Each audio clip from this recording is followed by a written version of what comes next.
Hi everybody, I'm Tomer. I'm going to talk to you about Danksharding.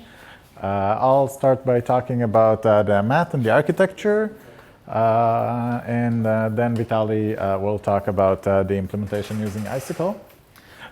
So first, let me explain a little bit just to make sure everybody's on the same line about what is Danksharding. So basically, Danksharding comes to solve the data availability problem, and this is necessary in Ethereum for scalability.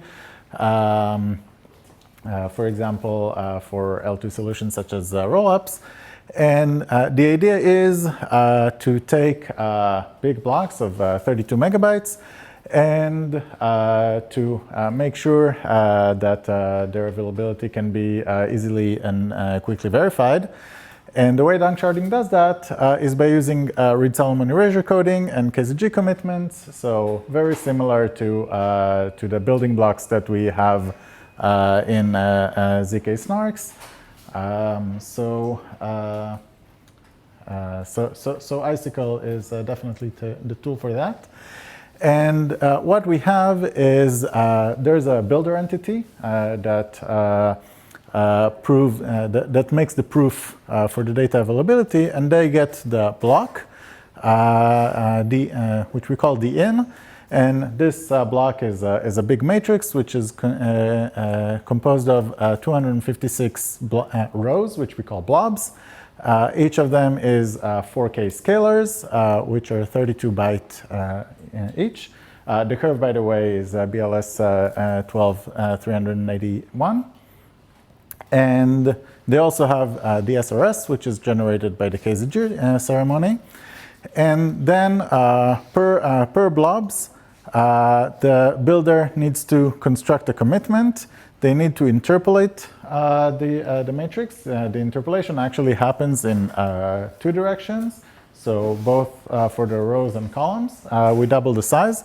So actually, when I say 256 blobs, actually in the output we have 512 blobs, and all of this happens per interpolated blob. And then also for each blob, we're constructing what we call a proof. And the proof is a sample. There's one proof per each sample of 16 scalars. So in total, we have 512 by 512 matrix of proofs. And this is the architecture for the entire process. This is based on Yuval's mathematical theory of Danksharding. So if you want to get deeper into all of this, the paper is on the Ingonyama website. And we see the three branches here, the commitment branch, the interpolation branch, and the proof branch, where the color coding tells you whether we're talking about scalar field arithmetic or we're talking about elliptic curve arithmetic. And if you can see the border, you can see that some of the operations are MSMs, for example here and here. Some of them, the dotted border, are NTT or also ECNTT. And the regular border are linear operations, all sorts of Hadamard multiplication or some folding. These are the relatively cheaper operations. And we're going to talk about some of the optimizations we did in this architecture. Okay, so first, we make sure to use linearity in an ideal way to reduce computational cost, and we'll see what we mean by that. We maximize the use of preprocessing, so whatever we can compute in advance and save for the computation of each block is done. We optimize for parallelization. And also we make sure to use a minimal set of building blocks and to make sure the building blocks are themselves designed for efficiency. So let's talk about some of the things. So One thing we have is an optimization for Reed-Solomon encoding. So the naive approach for Reed-Solomon is you have a vector, which so you look at it as a list of evaluations of a polynomial. You interpolate, so you get the coefficients by an INTT, and then you zero pad and you do an NTT of twice the size to get the evaluations of the interpolated polynomial. And the idea here is that when you do the entity of twice the size, you also recalculate the evaluations you had at first. So instead of first doing an entity, then zero pad, and then entity, what you do is you do an entity, then you modulate the coefficient, so you're basically working on a coset, and then you're doing an entity of just the original size. And what you're saving here is basically half n log n multiplication. So you're saving the amount of operations that will take you to do a single original size entity. So this is one example. Another example is pre-processing of the entity. So for KZG commitment, we take the SRS and we do a scalar multiplication between that and the coefficients of the polynomial, so the identity of the in.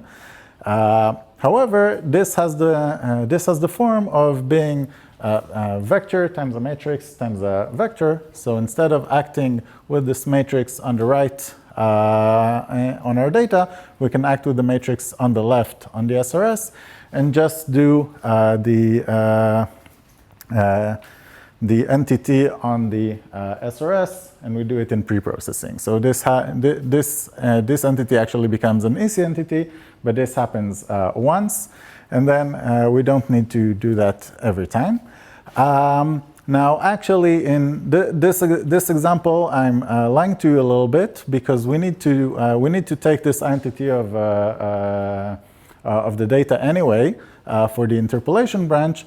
However, by moving it, by doing it only in the interpolation branch and not also in the commitment branch, we're reducing the longest path, so latency and reduced. And this example is also done in the proof branch.